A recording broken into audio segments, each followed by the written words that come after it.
드라큘라 7화 미나 머레이의 일기. 같은 날 밤 11시 정말 피곤하다. 일기를 쓰는 것을 의무로 삼지 않았다면 오늘 밤은 펼쳐보지도 않았을 것이다. 우리는 즐거운 산책을 했다. 루시는 잠시 후 명랑한 기분이 되었는데 등대 근처 들판에서 우리 쪽으로 코를 벌렁거리며 다가온 귀여운 암소들 덕분이었다고 생각한다. 그 소들이 우리를 깜짝 놀라게 했다. 우리는 개인적인 두려움을 제외한 모든 것을 잊어버린 것 같았고, 그것이 마치 석판을 깨끗이 닦아내고 새로운 출발을 하게 해준 듯했다. 로빈 후드스 베이의 아담하고 고풍스러운 여관에서 훌륭하고 푸짐한 차를 마셨다. 그곳은 해초로 뒤덮인 해변 바위 바로 위에 활 모양 창문이 있었다. 우리의 식욕이라면 신여성들을 놀라게 했을 것이다. 남자들은 더 관대하니 고마운 일이다. 그런 다음 우리는 집으로 걸어왔는데 여러 번, 아니 많이 쉬어가며 사나운 황소에 대한 끊임없는 두려움으로 가슴이 가득했다. 루시는 정말 지쳐 있었고 우리는 가능한 한 빨리 침대로 살금살금 들어가려 했다. 그런데 젊은 보좌 신부가 들어왔고 웨스털라 부인이 그에게 저녁 식사를 함께 하자고 청했다. 루시와 나는 둘 다 졸음과 싸워야 했다.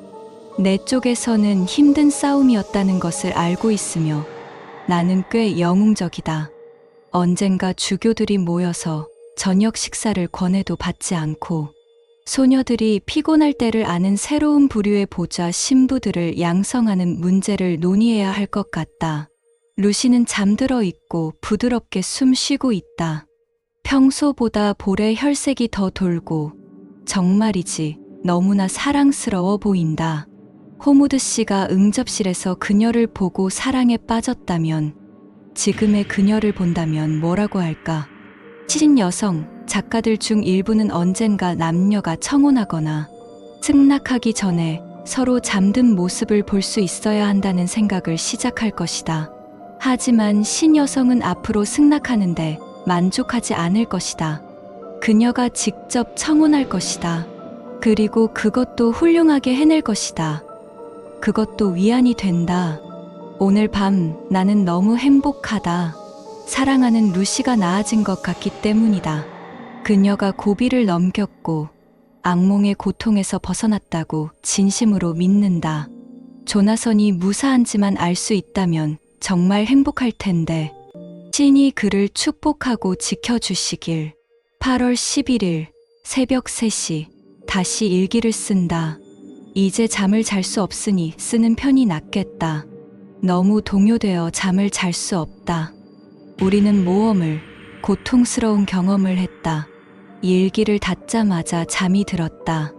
갑자기 나는 완전히 깨어 일어나 앉았는데 끔찍한 공포감과 주변의 공허함 같은 느낌이 들었다. 방은 어두워서 루시의 침대를 볼 수 없었다. 살금살금 다가가 그녀를 더듬어 찾았다. 침대는 비어 있었다. 성냥을 켜보니 그녀는 방에 없었다. 문은 닫혀 있었지만 내가 두고 간 대로 잠겨 있지 않았다. 최근 평소보다 더 아픈 그녀의 어머니를 깨우기가 두려워 옷을 몇 벌 걸치고 그녀를 찾을 준비를 했다. 방을 나서면서 그녀가 입은 옷이 그녀의 몽유병적 의도에 대한 단서를 줄 수 있겠다는 생각이 들었다. 가운이면 집 안, 옷이면 밖. 가운과 옷은 둘 다 제자리에 있었다. 감사합니다. 신이시여, 나는 혼잣말을 했다. 그녀가 잠옷만 입고 있으니 멀리 갈 수 없을 거야. 나는 아래층으로 달려가 거실을 살폈다. 거기 없다. 그런 다음 점점 커지는 두려움으로 심장이 차가워지는 가운데 집의 다른 모든 열린 방을 살폈다. 마침내 현관문에 도착했고 그것이 열려 있었다. 활짝 열려 있지는 않았지만 자물쇠가 걸리지 않았다. 사람들은 매일 밤 문을 잠그는데 신경을 쓰므로 루시가 그대로 나갔을까 두려웠다. 무슨 일이 일어날지 생각할 시간이 없었다. 막연하고 압도적인 공포가 모든 세부 사항을 흐리게 했다. 크고 두꺼운 쇼를 들고 뛰쳐나갔다. 내가 초승달 거리에 있을 때 시계가 1시를 치고 있었고 인적은 전혀 보이지 않았다. 노스테라스를 따라 달렸지만 내가 기대했던 하얀 형체의 흔적을 볼 수 없었다. 부두 위 웨스트 클리프 가장자리에서 항구 너머 이스트 클리프를 바라보았다. 우리가 좋아하는 자리에 루시가 있을지도 모른다는 희망이나 두려움에서였다. 밝은 보름달이 떠 있었고 무겁고 검은 구름들이 몰려가며 전체 풍경을 빛과 그림자의 순간적인 파노라마로 던져놓았다. 한두 순간 동안은 아무것도 보이지 않았다. 구름의 그림자가 세인트 메리 교회와 그 주변을 가렸기 때문이다. 그러다 구름이 지나가자 폐허가 된 수도원이 시야에 들어왔다. 칼날처럼 날카로운 좁은 빛의 띠 가장자리가 따라 움직이면서 교회와 묘지가 점차 보이게 되었다. 내 기대가 무엇이었든 실망하지 않았다. 거기 우리가 좋아하는 자리에 달의 은빛이 벤치에 반쯤 기대어 있는 눈처럼 하얀 형체를 비추고 있었다. 구름이 너무 빨리 와서 많이 볼 수 없었다. 그림자가 거의 즉시 빛을 가렸기 때문이다. 하지만 하얀 형체가 빛나는 자리 뒤에 무언가 어두운 것이 서서 그것 위로 몸을 구부리고 있는 것처럼 보였다. 그것이 사람인지 짐승인지 알 수 없었다. 다시 보려고 기다리지 않고 가파른 계단을 내려가 부두로 그리고 생선시장을 따라 다리로 날아가듯 뛰어갔다. 다리가 이스트 클리프에 도달할 수 있는 유일한 길이었다. 마을은 죽은 듯 했다. 한 사람도 보이지 않았기 때문이다. 불쌍한 루시의 상태를 목격할 증인이 없기를 원했기에 다행이었다. 시간과 거리는 끝이 없는 듯 했고 수도원으로 올라가는 끝없는 계단을 힘겹게 오르면서 무릎은 떨리고 숨은 가빠졌다. 빨리 갔음이 틀림없지만 내 발이 나부로 무거워진 것처럼 그리고 몸의 모든 관절이 녹슨 것처럼 느껴졌다. 거의 꼭대기에 도착했을 때 자리와 하얀 형체를 볼 수 있었다. 이제 그림자의 주문을 통해서도 그것을 구별할 만큼 충분히 가까이 있었기 때문이다. 의심할 여지 없이 길고 검은 무언가가 반쯤 기대어 있는 하얀 형체 위로 몸을 구부리고 있었다. 나는 겁에 질려 루시의 이름을 외쳤고 무언가가 머리를 들었다. 내가 있던 곳에서 하얀 얼굴과 붉게 빛나는 눈을 볼 수 있었다. 루시는 대답하지 않았고 나는 묘지 입구로 달렸다. 들어가자 교회가 나와 자리 사이에 있어서 1분 정도 그녀를 놓쳤다. 다시 보였을 때는 구름이 지나갔고 달빛이 너무 밝게 비춰서 루시가 벤치 등받이 위로 머리를 기댄 채 반쯤 누워있는 것을 볼 수 있었다. 그녀는 완전히 혼자였고 살아있는 것에 흔적은 전혀 없었다. 그녀 위로 몸을 굽혔을 때 그녀가 여전히 자고 있는 것을 볼 수 있었다. 입술이 벌어져 있었고 평소처럼 부드럽게 숨 쉬는 것이 아니라 매 호흡마다 폐의 공기를 가득 채우려고 애쓰는 듯 길고 무거운 헐떡임으로 숨 쉬고 있었다. 내가 가까이 다가가자 그녀는 잠결에 손을 올려 잠옷깃을 목 주위로 바짝 당겼다. 그렇게 하면서 그녀를 통해 작은 떨림이 왔다.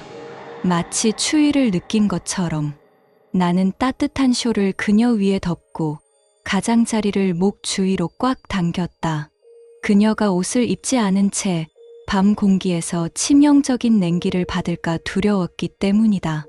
그녀를 갑자기 깨우기가 두려워서 그녀를 도울 수 있도록 손을 자유롭게 하기 위해 큰 안전핀으로 목에 쇼를 고정했다. 하지만 불안한 나머지 서투르게 핀으로 그녀를 꼬집거나 찔렀음이 틀림없다. 나중에 그녀의 호흡이 잔잔해졌을 때 그녀는 다시 손을 목에 대고 신음했기 때문이다. 그녀를 조심스럽게 감싼 후 내 신발을 그녀의 발에 신기고 아주 부드럽게 깨우기 시작했다. 처음에는 반응하지 않았다. 하지만 점차 잠에서 더욱 불안해하며 가끔 신음하고 한숨을 쉬었다. 마침내 시간이 빠르게 지나가고 여러 다른 이유로 그녀를 즉시 집으로 데려가고 싶어서 나는 그녀를 더 세게 흔들었고 마침내 루시는 눈을 뜨고 깨어났다. 루시는 나를 보고 놀라지 않았다. 물론 자신이 어디에 있는지 단번에 깨닫지 못했기 때문이다. 루시는 항상 예쁘게 깨어난다. 심지어 이런 때에도 몸은 추위로 얼어붙었을 것이고 마음은 밤에 묘지에서 옷을 입지 않은 채 깨어난 것에 다소 놀랐을 텐데도 그녀는 우아함을 잃지 않았다. 그녀는 조금 떨며 나에게 매달렸다. 즉시 집으로 가자고 말하자 아이처럼 순종하며 한마디 없이 일어났다. 우리가 지나갈 때 자갈이 내 발을 아프게 했고 루시는 내가 움찔하는 것을 알아챘다. 그녀는 멈춰 서서 내 신발을 신으라고 고집했지만 나는 듣지 않았다. 하지만 묘지 밖 오솔길에 도착했을 때 폭풍우가 남긴 물웅덩이가 있었는데 나는 한쪽 발을 다른 발에 번갈아 문질러 발에 진흙을 묻혔다. 집에 갈 때 혹시 누군가를 만나더라도 내 맨발을 알아차리지 못하도록 말이다. 운이 좋게도 우리는 아무도 만나지 않고 집에 도착했다. 한 번은 술에 취한 것 같은 남자가 우리 앞 거리를 지나가는 것을 보았지만 그가 스코틀랜드에서 윈드라고 부르는 가파른 작은 골목으로 사라질 때까지 문 안에 숨었다. 내내 심장이 너무 크게 뛰어서 때때로 기절할 것 같았다. 루시에 대한 걱정으로 가득했다. 노출로 인해 건강을 해칠까봐 뿐만 아니라 이 이야기가 소문이 날 경우 평판을 걱정했다. 들어가서 발을 씻고 함께 감사 기도를 한 후 나는 루시를 침대에 눕혔다. 잠들기 전에 그녀는 심지어 간청하며 몽유병 모험에 대해 어머니를 포함해 누구에게도 한마디도 하지 말아달라고 부탁했다. 처음에는 약속하기를 망설였다. 하지만 루시의 어머니 건강 상태와 그런 일을 알게 되면 얼마나 괴로워할지, 그리고 그런 이야기가 새어나갈 경우 얼마나 왜곡될 수 있는지, 아니, 필연적으로 왜곡될 것인지 생각하니 그렇게 하는 것이 현명하다고 생각했다. 내가 옳은 일을 했기를 바란다. 문을 잠갔고 열쇠는 내 손목에 묶여 있으니 아마도 다시 방해받지 않을 것이다. 루시는 푹 자고 있다. 같은 날, 정오. 모든 것이 잘 되고 있다. 루시는 내가 깨울 때까지 잤고 옆으로도 돌아눕지 않은 것 같다. 밤의 모험은 그녀에게 해를 끼치지 않은 것 같다. 오히려 이익이 되었다. 오늘 아침 그녀는 몇 주 동안보다 더 좋아 보이기 때문이다. 안전핀으로 인한 내 서투름이 그녀를 다치게 한 것이 안타까웠다. 실제로 심각할 수도 있었다. 목에 피부가 뚫렸기 때문이다. 느슨한 피부 조각을 집어 관통시킨 것이 틀림없다. 핀으로 찌른 것 같은 작은 빨간 점 2개가 있고 잠옷뒤에는 피 한 방울이 있었다. 내가 사과하고 걱정하자 그녀는 웃으며 나를 쓰다듬고 느끼지도 못했다고 말했다. 다행히 너무 작아서 흉터가 남지 않을 것이다. 같은 날 밤, 우리는 행복한 하루를 보냈다. 공기는 맑았고 해는 밝았으며 시원한 바람이 불었다. 우리는 점심을 멀그레이브 숲으로 가져갔다. 웨스털라 부인은 길을 따라 마차를 몰았고 루시와 나는 절벽길을 걸어 문에서 그녀와 합류했다. 조나단이 나와 함께 있었다면 얼마나 절대적으로 행복했을지 생각하지 않을 수 없어 조금 슬펐다. 하지만 인내해야 한다. 저녁에는 카지노 테라스를 거닐며 슈퍼어와 맥켄지의 좋은 음악을 듣고 일찍 잠자리에 들었다. 루시는 한동안보다 더 편안해 보였고 곧바로 잠들었다. 문을 잠그고 전처럼 열쇠를 확보할 것이다. 오늘 밤은 어떤 문제도 예상하지 않지만 8월 12일, 내 예상은 틀렸다. 밤중에 2번이나 루시가 나가려고 해서 깼다. 잠결에도 문이 닫힌 것을 발견하고는 조금 짜증이 난 듯했고 일종의 항해 속에서 침대로 돌아갔다. 새벽과 함께 깨어났고 창밖에서 새들이 지저귀는 소리를 들었다. 루시도 깨어났고 기쁘게도 전날 아침보다 훨씬 나아 보였다. 그녀의 모든 옛적의 쾌활한 태도가 돌아온 것 같았다. 그녀는 와서 내 곁에 꼭 붙어 아서에 대한 모든 것을 말해주었다. 나는 조나단에 대해 얼마나 걱정하는지 말했고 그녀는 나를 위로하려 했다. 글쎄, 그녀는 어느 정도 성공했다. 동정심이 사실을 바꿀 수는 없지만 그것들을 더 견딜만하게 만들 수는 있기 때문이다. 8월 13일, 또 조용한 하루. 그리고 전처럼 손목에 열쇠를 차고 잠자리에 들었다. 다시 밤에 깨어났고 루시가 여전히 자면서 침대에 앉아 창을 가리키고 있는 것을 발견했다. 조용히 일어나 블라인드를 젖히고 밖을 내다보았다. 찬란한 달빛이었고 바다와 하늘 위로 빛의 부드러운 효과가 하나의 거대하고 고요한 신비로 합쳐지는 말로 표현할 수 없이 아름다웠다. 나와 달빛 사이로 큰 박쥐가 크게 빙빙 도는 원을 그리며 왔다 갔다 했다. 한두 번 아주 가까이 왔지만 나를 보고 놀란 듯 항구를 가로질러 수도원 쪽으로 날아갔다. 창가에서 돌아왔을 때 루시는 다시 누워 평화롭게 자고 있었다. 밤새 다시 움직이지 않았다. 8월 14일, 이스트 클리프에서 하루 종일 읽고 쓰기. 루시도 나만큼 그 장소를 사랑하게 된 것 같고 점심이나 차나 저녁 식사를 위해 집에 올 시간이 되어도 그녀를 떼어놓기가 어렵다. 오늘 오후 그녀는 재미있는 말을 했다. 우리는 저녁 식사를 위해 집으로 오고 있었고 웨스트 부두에서 올라오는 계단 꼭대기에 와서 평소처럼 경치를 보려고 멈췄다. 하늘 낮게 지는 석양이 캐틀레스 뒤로 막 떨어지고 있었다. 붉은 빛이 이스트 클리프와 오래된 수도원 위로 던져져 모든 것을 아름다운 장밋빛 광채로 물들이는 것 같았다. 우리는 잠시 침묵했고 갑자기 루시가 혼잣말처럼 중얼거렸다. 그의 빨간 눈이 다시 똑같아. 아무 상관도 없는데 갑자기 나온 표현이라 꽤 놀랐다. 그녀를 빤히 쳐다보는 것처럼 보이지 않게 하면서 루시를 잘 볼 수 있도록 조금 몸을 돌렸고 그녀가 반쯤 꿈꾸는 듯한 상태에 있고 내가 잘 파악할 수 없는 이상한 표정을 짓고 있는 것을 보았다.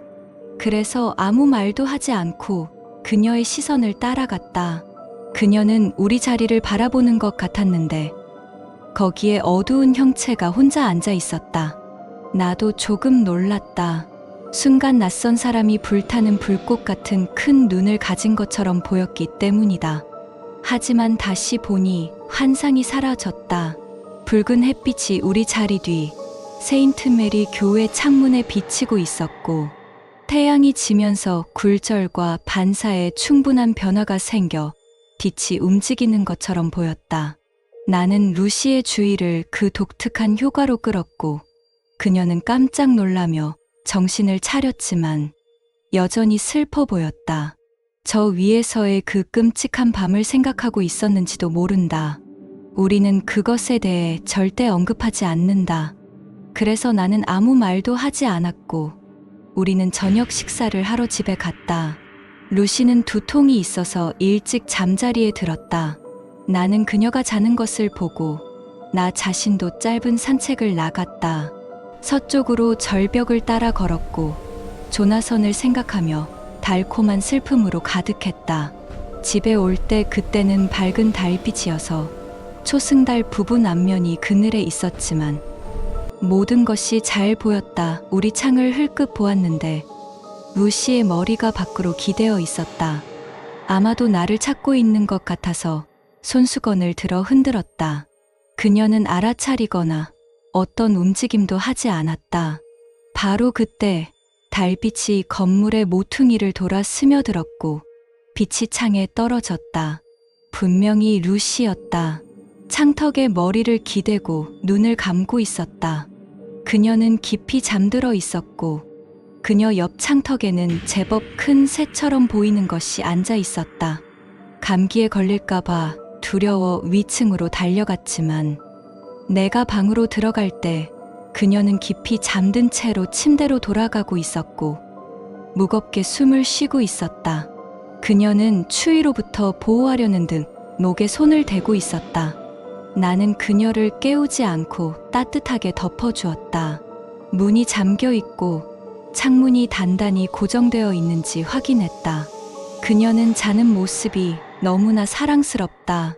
하지만 평소보다 창백하고 눈 밑에 초췌하고 수척한 표정이 있는데 마음에 들지 않는다.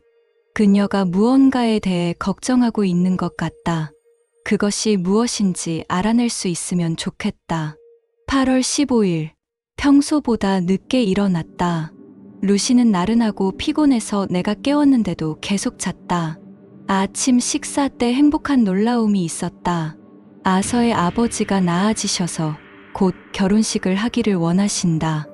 루시는 조용한 기쁨으로 가득하고 그녀의 어머니는 기쁘면서도 슬프다. 나중에 그녀는 그 이유를 말해주었다. 루시를 완전히 자신의 것으로 잃게 되어 슬프지만 곧 그녀를 보호할 누군가가 생긴다는데 기쁘다. 불쌍하고 사랑스러운 분. 그녀는 자신이 사형 선고를 받았다고 내게 털어놓았다. 루시에게는 말하지 않았고 나에게 비밀을 지켜달라고 했다. 의사가 그녀에게 기껏해야 몇 달 안에 죽어야 한다고 말했다. 심장이 약해지고 있기 때문이다. 언제든지, 심지어 지금이라도 갑작스러운 충격이면 거의 확실히 죽을 것이다. 아, 루시의 몽유병의 끔찍한 밤일을 그녀로부터 숨긴 것은 현명했다. 8월 17일, 이틀 동안 일기를 쓰지 않았다. 쓰고 싶은 마음이 없었다. 어떤 그림자 같은 장막이 우리의 행복 위로 다가오는 것 같다. 조나선의 소식은 없고 루시는 약해지는 것 같으며 그녀 어머니의 시간은 끝으로 세어지고 있다. 루시가 이렇게 시들어가는 것을 이해할 수 없다. 그녀는 잘 먹고 잘 자고 신선한 공기를 즐긴다. 하지만 내내 볼의 장미빛은 사라지고 있고 그녀는 날마다 더 약하고 나른해진다. 밤에는 그녀가 공기를 찾는 듯 헐떡이는 소리가 들린다. 밤에는 항상 우리 방문 열쇠를 손목에 묶어 두지만 그녀는 일어나 방을 돌아다니고 열린 창가에 앉는다. 어젯밤에는 내가 깨어났을 때 그녀가 밖으로 기대어 있는 것을 발견했고 깨우려고 했을 때 깨울 수 없었다. 그녀는 기절해 있었다. 겨우 깨워서 회복시켰을 때 그녀는 물처럼 약했고 길고 고통스러운 숨쉬기 투쟁 사이에서 조용히 울었다. 어떻게 창가에 왔느냐고 물었을 때 그녀는 고개를 저으며 돌아섰다. 그녀의 몸이 좋지 않은 것이 안전핀의 불운한 찔림 때문이 아니길 바란다. 방금 루시가 자는 동안 목을 보았는데 작은 상처가 아물지 않은 것 같다. 여전히 열려 있고 어쩌면 전보다 더 커진 것 같으며 가장자리가 희미하게 하얗다. 빨간 중심이 있는 작은 하얀 점들 같다. 하루나 이틀 안에 낫지 않으면 의사에게 보여야겠다고 고집해봐야겠다. 세뮤얼 F. 빌링턴 앤 선 변호사, 휘트비에서 카터 패터슨 앤 컴퍼니, 런던으로 보낸 편지. 8월 17일. 친애하는 여러분, 그레이트 노던 철도로 발송된 물품의 송장을 동봉합니다. 킹스 크로스 화물역에 도착 즉시 퍼플립 근처 카펙스로 배달되어야 합니다. 집은 현재 비어 있지만 모두 라벨이 붙은 열쇠를 동봉합니다. 동봉된 대략적인 도면에 A로 표시된 집의 일부를 형성하는 부분적으로 폐허가 된 건물에 화물을 구성하는 50개의 상자를 보관해 주시기 바랍니다. 귀사 직원은 그곳이 저택의 오래된 예배당이므로 쉽게 알아볼 것입니다. 물품은 오늘 밤 9시 30분 기차로 출발하며 내일 오후 4시 30분에 킹스크로스에 도착할 예정입니다. 저희 의뢰인이 가능한 한 빨리 배달되기를 원하므로 지정된 시간에 킹스크로스에 팀을 준비시켜 즉시 목적지로 물품을 운송해 주시면 감사하겠습니다.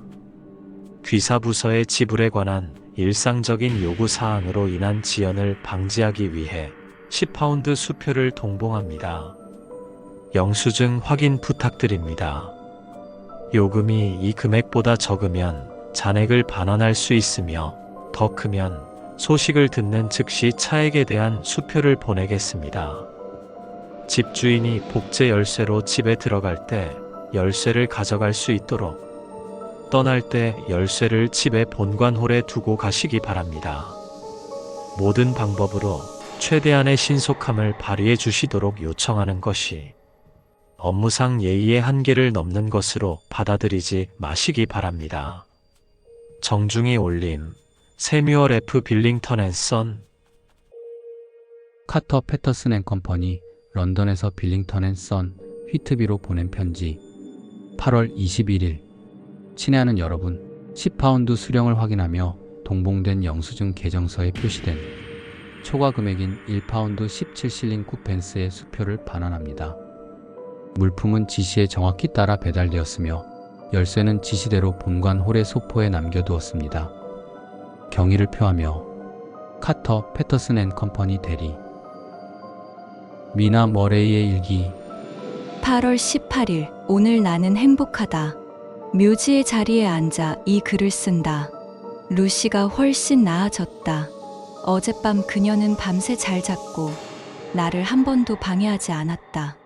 여전히 슬프게도 창백하고 수척해 보이지만 볼의 장미빛이 벌써 돌아오는 것 같다. 그녀가 조금이라도 빈혈이 있다면 이해할 수 있겠지만 그렇지 않다. 그녀는 쾌활한 기분이고 생기와 명랑함으로 가득하다. 모든 병적인 과묵함이 그녀에게서 사라진 것 같고 그녀는 방금 나에게 마치 내가 상기시킬 필요라도 있다는 듯이 그날 밤을 떠올리게 했다. 바로 여기, 이 자리에서 내가 그녀가 잠든 것을 발견했다고. 그녀가 말하면서 장난스럽게 부츠 뒤축으로 돌판을 톡톡 두드리며 말했다. 내 가엾은 작은 발은 그때 별로 소리를 내지 않았지.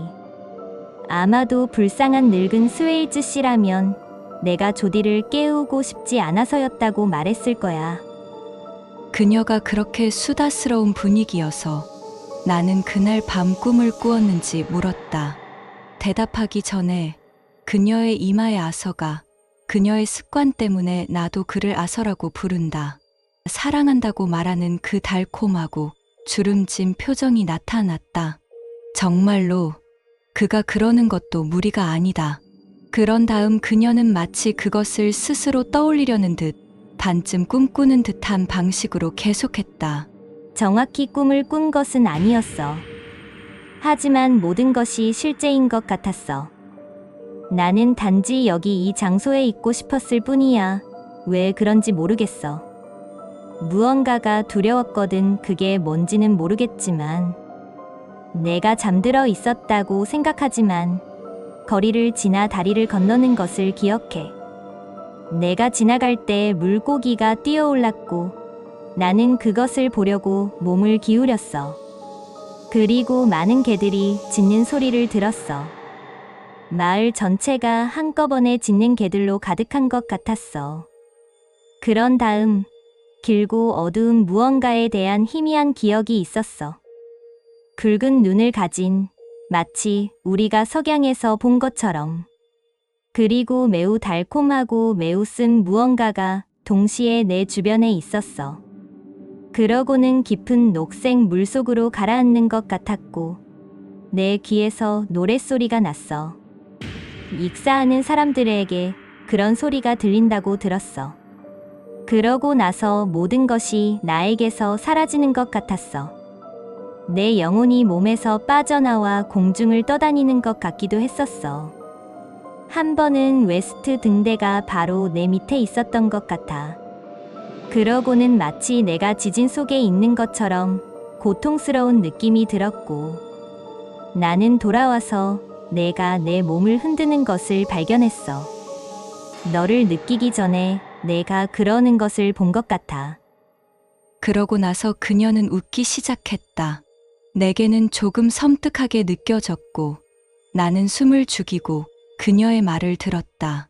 별로 마음에 들지 않았고 그녀의 마음을 그 주제에 두지 않는 것이 낫겠다고 생각해서 우리는 다른 주제로 흘러갔고 우 씨는 다시 예전의 모습이 되었다. 집에 돌아왔을 때 신선한 산들바람이 그녀를 상쾌하게 했고 창백한 볼이 정말로 더 장밋빛이 되었다. 그녀의 어머니는 그녀를 보고 기뻐했고 우리 모두는 함께 매우 행복한 저녁을 보냈다. 8월 19일 기쁨, 기쁨, 기쁨. 비록 모두 기쁨만은 아니지만 마침내 조나선의 소식이 왔다. 사랑하는 그가 아팠다. 그래서 편지를 쓰지 못한 것이다. 이제 알았으니 생각하거나 말하기가 두렵지 않다. 호킨스 씨가 편지를 전달해 주었고, 정말 친절하게 직접 편지를 써주셨다. 나는 아침에 떠나 조나선에게 가서 필요하다면 그를 간호하는 것을 돕고 그를 집으로 데려올 것이다. 호킨스 씨는 우리가 거기서 결혼한다면 나쁘지 않을 거라고 말씀하신다. 나는 선한 수녀님의 편지를 읽고 또 읽어서 그것이 내 가슴에 놓여 있는 곳에서 젖어 있는 것을 느낄 수 있다.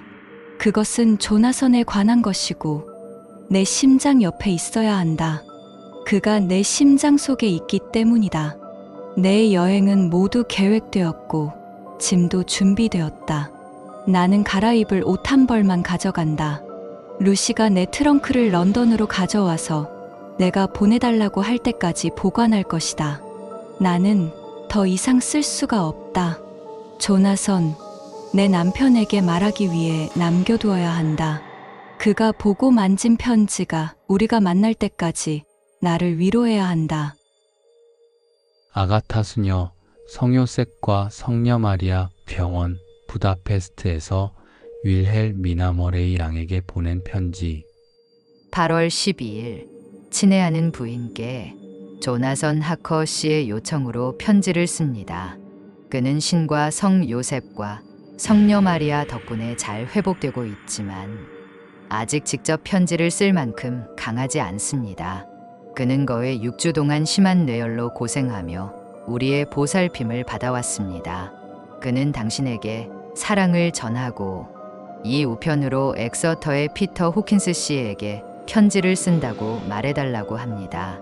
공손한 존경을 표하며 지연된 것에 대해 사과하고 모든 업무가 완료되었다고 전합니다. 그는 언덕에 있는 우리 요양원에서 몇 주간의 휴식이 필요하지만 그 후에는 돌아갈 것입니다. 그는 충분한 돈을 가지고 있지 않으며 여기 머무는 비용을 지불하고 싶다고 합니다. 그래야 도움이 필요한 다른 사람들이 부족함을 겪지 않을 것이기 때문입니다. 진심으로 동정과 모든 축복을 담아 아가타 수녀. 추신, 환자가 잠들어서 당신에게 더 알려드리기 위해 이것을 엽니다. 그는 당신에 대한 모든 것과 곧 당신이 그의 아내가 될 것이라고 말했습니다. 두 분 모두에게 축복을. 그는 끔찍한 충격을 받았습니다. 우리 의사가 그렇게 말합니다. 그리고 선망 상태에서 그의 헛소리는 끔찍했습니다. 늑대와 독과 피에 대해, 유령과 악마에 대해, 그리고 무엇에 대해서인지 말하기가 두렵습니다. 앞으로 오랫동안 그를 흥분시킬 만한 것이 아무것도 없도록 항상 조심하십시오. 그의 병과 같은 것의 흔적은 쉽게 사라지지 않습니다. 우리는 훨씬 전에 편지를 썼어야 했지만 그의 친구들에 대해 아무것도 몰랐고 그에게는 누구도 이해할 수 있는 것이 아무것도 없었습니다. 그는 클라우젠부르크에서 기차를 타고 왔고 역장이 영무원에게 말하기를 그가 역으로 뛰어들어와 집으로 가는 표를 달라고 외쳤다고 합니다. 그의 격렬한 태도로 보아 그가 영국인임을 알고 기차가 도달하는 그쪽 방향의 가장 먼 역까지 표를 주었습니다. 그가 잘 보살펴지고 있다는 것을 확신하십시오. 그는 달콤함과 부드러움으로 모든 사람의 마음을 얻었습니다. 그는 정말로 잘 회복되고 있으며 몇 주 안에 완전히 회복될 것이라고 의심하지 않습니다. 하지만 안전을 위해 그를 조심하십시오. 신과 성 요셉과 성녀 마리아께 기도하건대 두 분에게 많고 많은 행복한 세월이 있기를 바랍니다. 수워드 박사의 일기 8월 19일 어젯밤 랜필드에게 이상하고 갑작스러운 변화가 있었다. 8시쯤 그가 흥분하기 시작하며 개가 사냥할 때처럼 코를 킁킁거렸다. 간호사가 그의 태도에 놀랐고 그에 대한 내 관심을 알고 있어서 그에게 말하도록 격려했다. 그는 보통 간호사에게 공손하고 때로는 비굴하기까지 하다. 하지만 오늘 밤 그 사람이 내게 말하기를 그가 꽤 오만했다고 한다. 그와 전혀 이야기하려 들지 않았다. 그가 한 말이라고는 이것뿐이었다. 당신과 이야기하고 싶지 않아요. 당신은 이제 중요하지 않아요. 주인님이 가까이 오셨어요. 간호사는 그를 사로잡은 것이 어떤 갑작스러운 종교적 광증이라고 생각한다. 만약 그렇다면 우리는 폭풍을 조심해야 한다. 살인 충동과 종교적 광증을 동시에 가진 강한 남자는 위험할 수 있기 때문이다. 그 조합은 끔찍하다. 9시에 나는 직접 그를 방문했다. 나에 대한 그의 태도는 간호사에 대한 것과 같았다.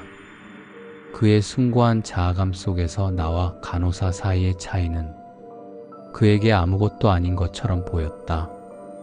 종교적 광증처럼 보이고 곧 그는 자신이 신이라고 생각할 것이다.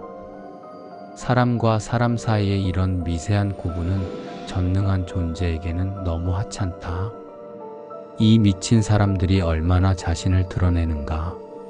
진짜 신은 참새 한 마리가 떨어지지 않도록 주의하시지만 인간의 허영심에서 창조된 신은 독수리와 참새 사이의 차이를 보지 못한다. 30분 이상 랜필드는 점점 더 흥분했다. 나는 그를 지켜보는 척하지 않았지만 여전히 엄격한 관찰을 유지했다. 갑자기 그의 눈에 우리가 미친 사람이 어떤 생각을 붙잡았을 때 항상 보는 그 교활한 표정이 나타났고 그것과 함께 정신병원 간호사들이 너무나 잘 알게 되는 머리와 등의 교활한 움직임이 나타났다. 그는 아주 조용해지더니 가서 침대 가장자리에 체념한 듯 앉아 무기력한 눈으로 허공을 바라보았다.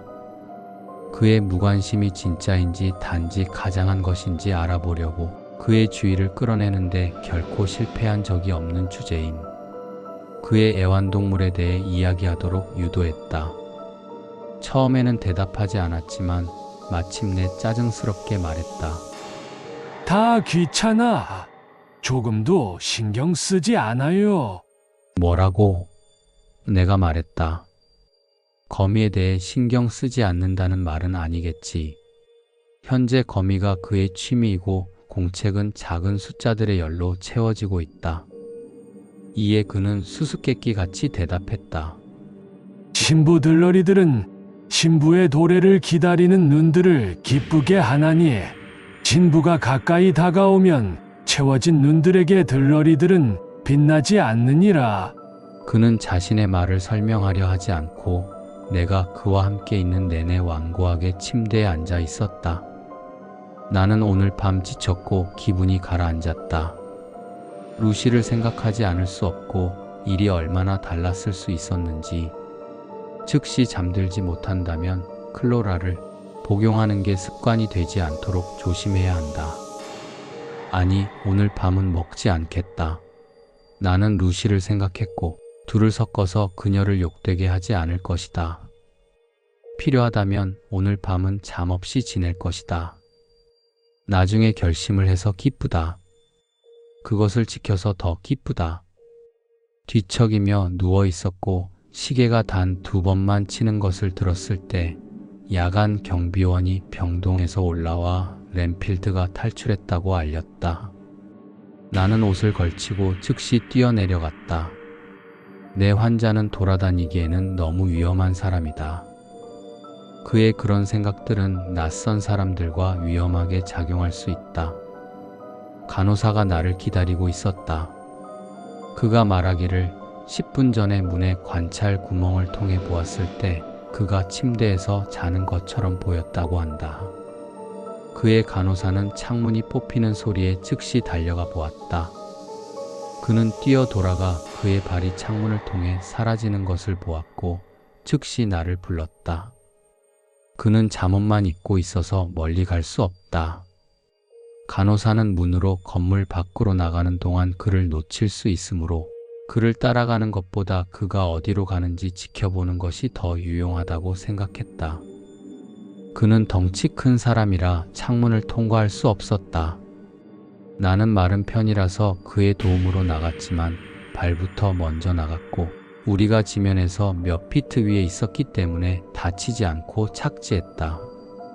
간호사가 말하기를 환자가 왼쪽으로 갔고 직선으로 갔다고 해서 나는 최대한 빨리 달렸다. 나무 숲을 지나갔을 때 우리 부지와 버려진 집의 부지를 나누는 높은 벽을 기어오르는 하얀 형체를 보았다. 나는 뛰어 돌아가서 경비원에게 즉시 서너 명을 데려와 카펙스 부지로 나를 따라오라고 말했다. 위험할 수 있는 경우에 대비해서 나는 직접 사다리를 가져와 벽을 넘어 반대편으로 내려갔다. 램필드의 형체가 막 집 모퉁이 뒤로 사라지는 것을 볼 수 있어서 그를 따라 달렸다. 집 저편에서 그가 예배당의 오래된 철제 참나무 문에 바짝 붙어 있는 것을 발견했다. 그는 누군가에게 말하고 있는 것 같았지만 그를 놀라게 해서 도망갈까봐 그가 무슨 말을 하는지 들을 만큼 가까이 가기가 두려웠다. 도망치려는 충동이 그에게 있을 때 벗은 미치광이를 쫓는 것에 비하면 날아다니는 벌떼를 쫓는 것은 아무것도 아니다. 하지만 몇 분 후 나는 그가 주변에 어떤 것도 주목하지 않는다는 것을 알 수 있었고 그래서 감히 그에게 더 가까이 다가갔다. 더욱이 내 직원들이 이제 벽을 넘어와 그를 에워싸고 있었기 때문이다. 나는 그가 말하는 것을 들었다. 저는 당신의 명령을 따르러 여기 왔습니다. 주인님, 저는 당신의 종이고 당신께서는 저에게 보상하실 것입니다. 제가 충실할 것이기 때문입니다. 저는 오랫동안 멀리서 당신을 숭배해 왔습니다. 이제 당신께서 가까이 계시니 저는 당신의 명령을 기다립니다. 당신께서는 좋은 것들을 나누실 때 저를 지나치지 않으시겠지요. 사랑하는 주인님. 어쨌든 그는 이기적인 늙은 정신병자다. 그는 진짜 현존 안에 있다고 믿을 때에도 빵과 물고기를 생각한다. 그의 광증은 놀라운 조합을 이룬다. 우리가 그를 둘러쌌을 때 그는 호랑이처럼 싸웠다. 그는 엄청나게 강하다. 사람이라기보다 야생 짐승 같았기 때문이다. 나는 전에 그렇게 격렬한 분노의 발작에 빠진 미치광이를 본 적이 없다. 그리고 다시는 보지 않기를 바란다. 우리가 적시에 그의 힘과 위험성을 알아낸 것은 다행이다. 그의 힘과 결단력으로 그는 갇히기 전에 미친 짓을 했을 수도 있다. 어쨌든 그는 이제 안전하다. 잭 셰퍼드 자신도 그를 억제하는 구속복에서 벗어날 수 없을 것이고 그는 패딩룸의 벽에 쇠사슬로 묶여 있다. 그의 외침은 때때로 끔찍하지만 뒤따르는 침묵이 더욱 치명적이다. 그가 모든 움직임마다 살인을 의미하기 때문이다. 방금 그가 처음으로 일관된 말을 했다. 참을성을 가지겠습니다, 주인님. 그것이 오고 있습니다. 오고 있습니다. 오고 있단 말입니다. 그래서 나는 힌트를 받아들이고 나도 왔다. 너무 흥분해서 잠을 잘 수 없었지만 이 일기가 나를 진정시켰고 오늘 밤 잠을 좀 잘 수 있을 것 같다. 곧 다음 회차로 찾아오겠습니다. 일 감사합니다.